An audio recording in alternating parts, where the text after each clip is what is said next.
Students, आज का हमारा जो टॉपिक है ये चैप्टर 3 का लास्ट टॉपिक डायपोल मूवमेंट जो है उससे रिलेटेड है। तो इस टॉपिक के अंदर आज हम डिस्कस करेंगे आयोनिक करैक्टर को। और आयोनिक करैक्टर जो है इससे मुराद क्या है? Unequal distribution of charge between bonded atoms.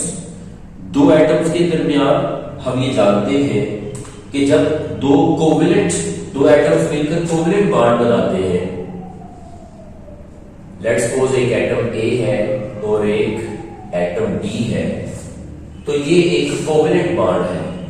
लेकिन अगर इस बॉन्ड को बनाने के लिए जो हमारा शेयर्ड पेयर था, जो इलेक्ट्रॉनों का पेयर है, जो दोनों के दरमियान कॉमन है और शेयर्ड है, अगर उसको अट्रैक्ट करने की सलाहियत बी की ज्यादा है, यानी उसकी इलेक्ट्रोनेगेटिविटी ज्यादा है, तो फिर ये जो पेयर है ये नियर टू बी हो जाएगा। As a result atom A पर पॉजिटिव और एटम बी पर पार्शियल नेगेटिव चार्ज आएगा। ये जो ऑपोजिट चार्जेस अपीयर हुए हैं, ये ऑपोजिट चार्जेस अपीयर होने से इस बॉन्ड के अंदर था ये कोवेलेंट, मगर इसमें आयोनिक करैक्टर आ गया। ठीक है, इसको हम आयोनिक करैक्टर का नाम देते हैं। अब आपने याद रखना है कि आयोनिक करैक्टर की रीजन क्या बनती है? Difference of electronegativity. इसमें पार्शियल पॉजिटिव वो एटम होता है जिसकी इलेक्ट्रॉन को खींचने की सलाहियत यानी इलेक्ट्रोनेगेटिविटी कम होती है। पॉजिटिव एटम वो होता है जिसकी इलेक्ट्रोनेगेटिविटी नेगेटिव एटम वो होता है जिसकी इलेक्ट्रोनेगेटिविटी ज्यादा होती है या इलेक्ट्रॉन को खींचने की सलाहियत ज्यादा होती है। ठीक है, यहां पे मैंने आपके सामने जो है वो तीन बॉन्ड्स की टाइप्स और उसके पीछे टाइप जो इलेक्ट्रोनेगेटिविटी का इफेक्ट है उसको मेंशन कर दिया। आपने याद रखना है कि एक नॉन पोलर बॉन्ड उस वक्त बनता है जब दो एटम्स में इलेक्ट्रोनेगेटिविटी का डिफरेंस 0.9 से लेस हो, और एक पोलर बॉन्ड उस वक्त बनता है जब इलेक्ट्रोनेगेटिविटी का डिफरेंस E एंड D 0.9 से 1.7 के इन बिटवीन होता है, तो वो बॉन्ड पोलर होता है। नॉन पोलर बॉन्ड के ऊपर किसी किस्म का कोई पार्शियल पॉजिटिव या कोई पार्शियल नेगेटिव चार्ज नहीं होता, जबकि एक पोलर बॉन्ड जो है उसके ऊपर दो पोल होते हैं, एक पॉजिटिव और एक नेगेटिव। आयोनिक बॉन्ड जो है इसके अंदर आपने याद रखना है कि जो पॉजिटिव चार्ज है और जो नेगेटिव चार्ज है इसकी इंटेंसिटी बहुत ज्यादा हाई हो जाती है। चार्ज की इंटेंसिटी हाई हो जाती है, तो हाई चार्ज आता है। लिहाजा पोलर और आयोनिक बॉन्ड में डिफरेंस है कि जो आप ये समझ लें कि अगर हम इन दोनों को डिफरेंशिएट करना चाहते हैं तो आप इंटेंसिटी के चक्कर में सीधा सा पढ़ने के बजाय ये कह लें कि एटम ए पर कंप्लीट पॉजिटिव और एटम बी पर कंप्लीट नेगेटिव चार्ज आ जाएगा। तो इसमें और इसमें ये डिफरेंस है कि फिर कंप्लीट चार्जेस अपीयर होते हैं आयोनिक बॉन्ड बनाते वक्त। नेक्स्ट हम ऐसा करेंगे कि इलेक्ट्रोनेगेटिविटी डिफरेंस के जरिए हम कुछ एग्जांपल सॉल्व करते हैं। फॉर एग्जांपल मैं कहता हूं कि मेरे पास एक बॉन्ड है जो कि कार्बन और हाइड्रोजन के इन बिटवीन है। कार्बन की इलेक्ट्रोनेगेटिविटी जो है, हाइड्रोजन की इलेक्ट्रोनेगेटिविटी जो है वो आपने याद रखना है, कार्बन की 2.5 है जबकि हाइड्रोजन की 2.2 है। तो दोनों का डिफरेंस ले लिया, 0.3 आया। 0.3 0.9 से लेस है, लिहाजा बॉन्ड होगा नॉन पोलर। सो कार्बन और हाइड्रोजन के बॉन्ड में कोई चार्ज ना कार्बन पे आएगा और ना ही हाइड्रोजन पे आएगा। फिर हम बात करते हैं हाइड्रोजन और क्लोरीन की। अब क्लोरीन की इलेक्ट्रोनेगेटिविटी जो है वो है 3.5 जबकि हाइड्रोजन की 2.2 होती है। सब्ट्रैक्ट किया, आंसर 1.3, 0.9 से अबव है, 1.7 से लेस है, लिहाजा इसका बॉन्ड होगा पोलर। इसका मतलब ये है कि हाइड्रोजन पर पार्शियल पॉजिटिव जबकि क्लोरीन के ऊपर पार्शियल नेगेटिव चार्ज आता है। उसके बाद हम बात करते हैं सीजियम क्लोराइड की। सीजियम जो है इसकी इलेक्ट्रोनेगेटिविटी 0.7, क्लोरीन की 3.5, डिफरेंस 2.8। तो सीजियम के ऊपर कंप्लीट पॉजिटिव जबकि क्लोरीन पर कंप्लीट नेगेटिव चार्ज हम अपीयर करवा देंगे ताकि इनमें डिफरेंस हम अंडरस्टैंड कर सके। नेक्स्ट हम आते हैं अपने टॉपिक पे। आज का जो टॉपिक है डाइपोल मोमेंट है। तो सबसे पहले तो बच्चों आपने ये समझना है कि डाइपोल मोमेंट होता क्या है। डाइपोल मोमेंट है quantitative measurement of polarity. Polarity क्या है? ये है पोलैरिटी, ये है पोलैरिटी। बॉन्ड बनाने वाले एटम्स में एक पर नेगेटिव और दूसरे पे पॉजिटिव चार्ज अपीयर हो जाना या इलेक्ट्रॉन्स की अनइक्वल डिस्ट्रीब्यूशन हो जाना। जब इस बात को हम एक स्पेसिफिक वैल्यू के जरिए शो करेंगे तो वो वैल्यू जो है वो इस बॉन्ड की क्या कहलाएगी? डाइपोल मोमेंट कहलाएगी। तो आपने याद रखना है कि डाइपोल मोमेंट फाइंड करने के लिए आप क्या करते हैं? प्रोडक्ट लेते हैं चार्ज की और डिस्टेंस की, यानी बॉन्ड बनाने वाले जो एटम्स हैं दो, किसी एक एटम पर कितना चार्ज है और उसका दूसरे एटम के से फासला कितना है, डिस्टेंस कितना है। अगर इन दोनों को मल्टीप्लाई कर दिया जाए तो डाइपोल मोमेंट निकल आएगी। डाइपोल मोमेंट को म्यू से रिप्रेजेंट करते हैं। ये यू है बेसिकली, जिसको थोड़ा सा आपने टर्न किया है, और चार्ज को क्यू से रिप्रेजेंट करते हैं, डिस्टेंस को आर से रिप्रेजेंट करते हैं। सो डाइपोल मोमेंट का फॉर्मूला बना mu is equal to q into r. इसके यूनिट्स आपने निकालने हैं तो आपने याद रखना है कि इसके सिस्टम इंटरनेशनल यूनिट्स होते हैं डीबाई, इसको डी से रिप्रेजेंट करते हैं, सॉरी स्टैंडर्ड यूनिट्स डीबाई है। इसके सिस्टम इंटरनेशनल यूनिट्स जो है वो है मीटर कूलम। वो किस तरह से कि बेसिकली मीटर जो है ये रिप्रेजेंट करेगा डिस्टेंस को, जबकि कूलम जो है ये रिप्रेजेंट करेगा चार्ज को। सही हो गया? So metre coulomb is system international unit of dipole moment. अब डीबाई और मीटर कूलम के दरमियान एक रिलेशन होता है वैल्यू का, जिसको हमने याद रखना है कि एक डीबाई में 3.3 into 10 to raise power -30 metre coulomb होते हैं। बिल्कुल उसी तरह से जैसे आप कहते हैं कि 1 angstrom 10 to raise power -10 metres के इक्वल होता है। इसी तरह से 1 debye 3.3 into 10 to raise power -30 metre coulombs के इक्वल होता है। नेक्स्ट हम आते हैं कि डाइपोल मोमेंट को हम प्रैक्टिकली कैसे मेजर करते हैं। तो इसके लिए हम यूज करते हैं इलेक्ट्रिक कंडेंसर मींस कैपेसिटर। तो इसमें आपने करना क्या है कि एक कैपेसिटर की जो पॉजिटिव और नेगेटिव प्लेट्स हैं, इनके अंदर आपने पोलर मॉलिक्यूल को पुट करना है या किसी भी मॉलिक्यूल को पुट करना है।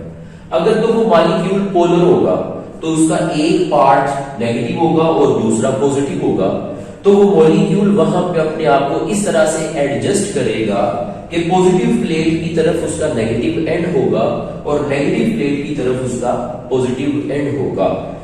इस तरह से ये क्या करेगा? चार्ज को नीचे लेके आएगा, क्योंकि ये नेगेटिव और पॉजिटिव में अट्रैक्शन है और नेगेटिव और पॉजिटिव में अट्रैक्शन है। तो due to presence of this charge ये कैपेसिटर के इलेक्ट्रिक फील्ड को वीक करना शुरू कर देगा, कम करना शुरू करेगा, पोटेंशियल का डिफरेंस ड्रॉप करना शुरू हो जाएगा। सो जब पोटेंशियल का डिफरेंस ड्रॉप करेगा तो जितना ड्रॉप करेगा वही इस मॉलिक्यूल की डाइपोल मोमेंट होगी। ठीक है?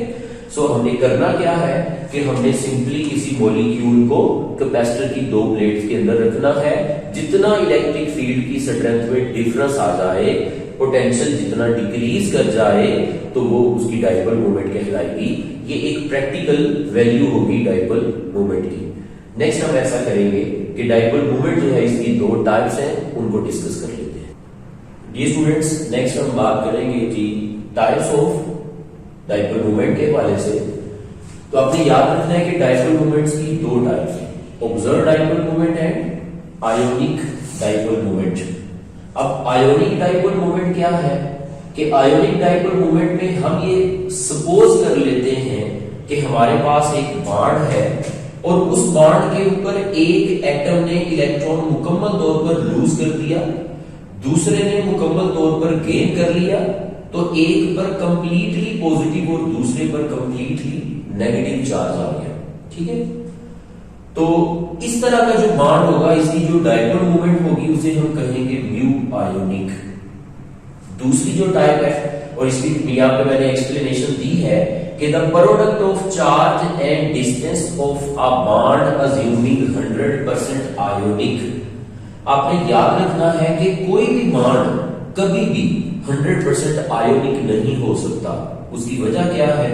उसकी वजह यह है कि बेटा किसी भी एटम की इलेक्ट्रोनेगेटिविटी कभी भी जीरो नहीं हो सकती। सबसे ज्यादा लेस इलेक्ट्रोनेगेटिव होता है सीजियम, उसकी भी इलेक्ट्रोनेगेटिविटी 0.7 है। सही है?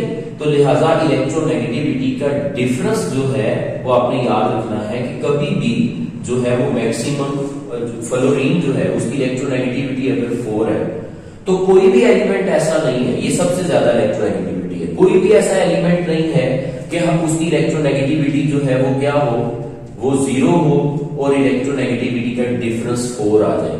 अगर किसी बॉन्ड में इलेक्ट्रोनेगेटिविटी का डिफरेंस 4 होगा तो वो 100% आयोनिक होगा, मगर कोई भी बॉन्ड इलेक्ट्रोनेगेटिविटी डिफरेंस 4 वाला बॉन्ड नहीं होता। इसलिए कोई भी बॉन्ड कभी भी 100% आयोनिक नहीं होता। क्यों? क्योंकि किसी भी एटम की इलेक्ट्रोनेगेटिविटी 0 नहीं होती, कभी भी हमेशा 0 से ज्यादा होती है। तो जब भी 0 से ज्यादा होगी डिफरेंस हमेशा 4 से लेस आएगा। तो डिफरेंस जब भी 4 से लेस आएगा बॉन्ड कभी भी 100% आयोनिक नहीं हो सकता। ये बात आपने अच्छे से याद रखनी है। फिर हम बात करते हैं म्यू ऑब्जर्व। ये दूसरी टाइप है डाइपोल मोमेंट की, जिसे हम ऑब्जर्व डाइपोल मोमेंट का नाम देते हैं। तो ऑब्जर्व डाइपोल मोमेंट जो है ये एक्सपेरिमेंटल होती है, जिसे हमने कैपेसिटर के जरिए जो है वो या रिपेयर इलेक्ट्रिक कंडेंसर जो है उसके जरिए हमने इसे फाइंड किया होता है, मेजर किया होता है। ठीक है? सो ये वो है जो हमने कैलकुलेट की है और ये वो है जो हमने एक्सपेरिमेंटली फाइंड की है। दोनों में डिफरेंस होगा। क्या डिफरेंस होगा कि आयोनिक डाइपोल मोमेंट हमेशा ज्यादा होगी और ऑब्जर्व्ड डाइपोल मोमेंट हमेशा कम होगी। अब इसकी वजह क्या है? जब हम बॉन्ड को आयोनिक कंसीडर करेंगे उसका चार्ज बढ़ जाएगा। जब हम बॉन्ड को पोलर कंसीडर करेंगे और 100% आयोनिक नहीं समझेंगे तो एक एटम पर जो नेगेटिव कंप्लीट चार्ज था वो कंप्लीट नेगेटिव के बजाय पार्शियल नेगेटिव होगा। तो हम ये जानते हैं कि डाइपोल मोमेंट चार्ज और डिस्टेंस का मल्टीप्लाई है, प्रोडक्ट है। तो चार्ज कम हो जाएगा तो डाइपोल मोमेंट भी कम हो जाएगी, क्योंकि लेस वैल्यू की प्रोडक्ट भी लेस आएगी, मोर चार्ज की प्रोडक्ट भी मोर आएगी। ठीक है? तो ये आपने याद रखना है कि म्यू आयोनिक हमेशा ज्यादा होता है और म्यू ऑब्जर्व हमेशा कम होता है। इसकी दो एप्लीकेशंस हैं, जिसमें से एक एप्लीकेशन है परसेंटेज ऑफ आयोनिक कैरेक्टर किसी कंपाउंड का फाइंड करना। हमने कहा कि कोई भी बॉन्ड 100% आयोनिक नहीं है, तो फिर इसका मतलब है कि हर बॉन्ड के अंदर कुछ ना कुछ कैरेक्टर आयोनिक होगा। कितना होगा वो हम इस फॉर्मूला से फाइंड कर सकते हैं। Percentage of ionic character is equal to mu observed, यानी जो आपने एक्सपेरिमेंटली फाइंड की, डिवाइडेड बाय म्यू आयोनिक, और ये वो है जो आपने कैलकुलेट की बॉन्ड को 100% आयोनिक समझते हुए। इन दोनों को डिवाइड करके 100 से मल्टीप्लाई करेंगे, परसेंटेज आयोनिक कैरेक्टर निकल आएगा। अगर आपको बताना है कि कोई बॉन्ड कितने परसेंट कोवेलेंट है तो फिर आप 100 से आयोनिक कैरेक्टर को माइनस कर दें तो उसका कोवेलेंट कैरेक्टर निकल आएगा। ठीक है? नेक्स्ट हम बात करते हैं इसकी दूसरी एप्लीकेशन है, ये है ज्योमेट्री, कि हम डाइपोल मोमेंट के थ्रू जो है वो किसी मॉलिक्यूल की ज्योमेट्री भी एक्सप्लेन कर सकते हैं। तो इसकी मैंने एक कंडीशन रखी है, ये केस 1 है हमारे पास, कि अगर हमें जो मॉलिक्यूल्स दिए गए हैं उन सब की डाइपोल मोमेंट 0 हो तो क्या होगा। आपने याद रखना है कि अगर वो एक ऐसा मॉलिक्यूल है कि उसमें 2 एटम्स टर्मिनल है, साइडों वाले हैं, और एक सेंट्रल एटम है, यानी टोटल 3 एटम्स हैं, तो वो मॉलिक्यूल हमेशा लीनियर होगा, स्ट्रेट उसका स्ट्रक्चर होगा। उसकी एग्जांपल आप कार्बन डाइऑक्साइड ले लें या बेरिलियम क्लोराइड ले लें। अब ये देखेंगे 0 कैसे हुआ डाइपोल मोमेंट इसका। आपने याद रखना है कि डाइपोल मोमेंट की डायरेक्शन हमेशा नेगेटिव एटम की तरफ होती है। कहां से? पॉजिटिव एटम से नेगेटिव एटम की तरफ। ठीक है? और डाइपोल मोमेंट जो है वेक्टर सम के इक्वल होती है। अब ये 2 वेक्टर्स हैं, एक इधर और एक इधर, ऑपोजिट डायरेक्शन में है और मैग्नीट्यूड दोनों की सेम है। लिहाजा आपने याद रखना है कि अगर इन 2 वेक्टर्स का सम लिया जाएगा तो आंसर 0। इसका मतलब कार्बन डाइऑक्साइड की डाइपोल मोमेंट 0 होगी, और 0 डाइपोल मोमेंट वाला मॉलिक्यूल नॉन पोलर होता है। आपने ये भी याद रखना है। ठीक है, लिहाजा वो तमाम मॉलिक्यूल जिनकी डायपोल मोमेंट जीरो है वो नॉन पोलर है। ठीक है, अगली बात करते हैं कि अगर AB3 टाइप मॉलिक्यूल है यानी उसमें टोटल 4 एटम्स हैं, तो फिर एक एटम सेंटर पर होगा, 3 एटम्स टर्मिनल पे होंगे, ये मिलकर एक ट्राइएंगल बनाते हैं। और हम ये जानते हैं कि ट्राइएंगल के वेक्टर्स का सम जो है वो हमेशा क्या निकलता है, जीरो निकलता है। लिहाजा इसकी भी डायपोल मोमेंट जीरो हो जाएगी, ये भी एक नॉन पोलर मॉलिक्यूल हो जाएगा। और यहां से आप उसकी ज्योमेट्री बता सकते हैं कि ये हमेशा एक ट्राइएंगुलर प्लेनर मॉलिक्यूल होगा। उसके बाद अगर एक एटम 4 एटम्स पे, एक मॉलिक्यूल 4 एटम्स टर्मिनल है, एक सेंट्रल एटम है, टोटल 5 एटम है उसके अंदर, तो वो एक टेट्राहेड्रल मॉलिक्यूल होगा। शर्त क्या है कि उसकी डायपोल मोमेंट क्या हो, जीरो, यानी वो एक नॉन पोलर मॉलिक्यूल हो अगर 5 एटम्स वाला, तो फिर उसकी ज्योमेट्री हमेशा क्या होगी, टेट्राहेड्रल होगी। जैसा कि मीथेन का मॉलिक्यूल है, इसमें भी डायपोल मोमेंट जीरो निकलती है। इसमें तमाम वेक्टर जो हैं उनकी डायरेक्शन टुवर्ड्स कार्बन होने का मतलब है कार्बन ज्यादा नेगेटिव है, हाइड्रोजन लेस नेगेटिव है। डायरेक्शन डायपोल मोमेंट की कार्बन की तरफ, तमाम वेक्टर्स का सम लेंगे, आंसर जीरो हो जाएगा। नेक्स्ट हम बात करते हैं कि अगर डायपोल मोमेंट जो है यहां पे कहा था जीरो है, अब हम कह रहे हैं कि अगर वो जीरो नहीं है तो आपने याद रखना है कि फिर इन पैरामीटर्स के थ्रू उसकी ज्योमेट्री डिस्टर्ब हो जाएगी। कैसे, वाटर है, अब इसमें टोटल 3 एटम है, ये बिल्कुल दिखने में AB2 लगता है, ठीक है, B हाइड्रोजन है, A ऑक्सीजन है वाटर के अंदर। हम ये एक्सपेक्ट करते हैं कि इसका स्ट्रक्चर कैसा होना चाहिए, लीनियर होना चाहिए, जैसे ये वाटर का मॉलिक्यूल है। मगर हम ये जानते हैं कि वाटर का स्ट्रक्चर लीनियर नहीं होता। क्यों नहीं होता, वाटर में ऑक्सीजन के ऊपर 2 लोन पेयर्स होते हैं जो इन बॉन्ड पेयर्स को बेंड कर देते हैं। वेस्पर थ्योरी आप सब लोगों ने पढ़ी हुई है, तो इस तरह से इसकी एक्चुअल जो ज्योमेट्री होगी वो बेंड होगी। ठीक हो गया, ये हमें कैसे पता चला, क्योंकि इसकी डायपोल मोमेंट क्या थी, नॉन जीरो। अगर इसी मॉलिक्यूल की डायपोल मोमेंट जीरो हो जाती तो स्ट्रक्चर ये होता फिर इसका लीनियर। अब डायपोल मोमेंट जीरो नहीं है तो समझ लें कि लीनियर नहीं होगा, बेंड होगा, बॉन्ड थोड़े से झुके हुए होंगे।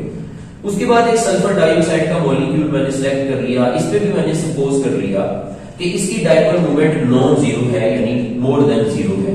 तो हम एक्सपेक्ट करेंगे कि कार्बन डाइऑक्साइड की तरह इसको भी क्या होना चाहिए, लीनियर होना चाहिए था, यानी इस तरह का स्ट्रक्चर बनता, sulphur double bond oxygen double bond oxygen.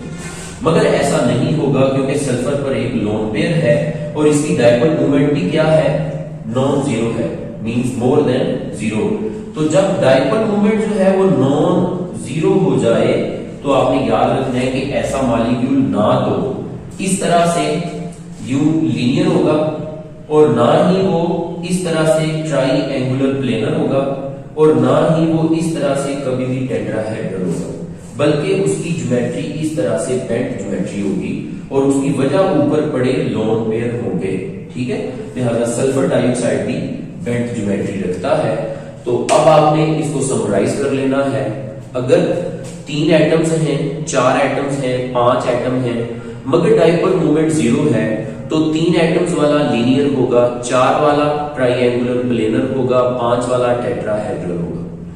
इसी तरह से अगर किसी मॉलिक्यूल की ज्योमेट्री वो 2 एटम्स वाला, 3 एटम्स वाला है, 4 वाला है या 5 वाला है, तो अगर तो उसकी डायपोल मोमेंट जीरो नहीं है, डायपोल मोमेंट जीरो से ज्यादा है, तो वो कभी भी 100% परफेक्ट ज्योमेट्री वाला नहीं होगा, यानी 100% लीनियर नहीं होगा, ट्राइएंगुलर नहीं होगा, टेट्राहेड्रल नहीं होगा, बल्कि उसका बेंट स्ट्रक्चर होगा। इस तरह से वी टाइप इसका स्ट्रक्चर होगा। नेक्स्ट हम इंशाल्लाह इस चैप्टर की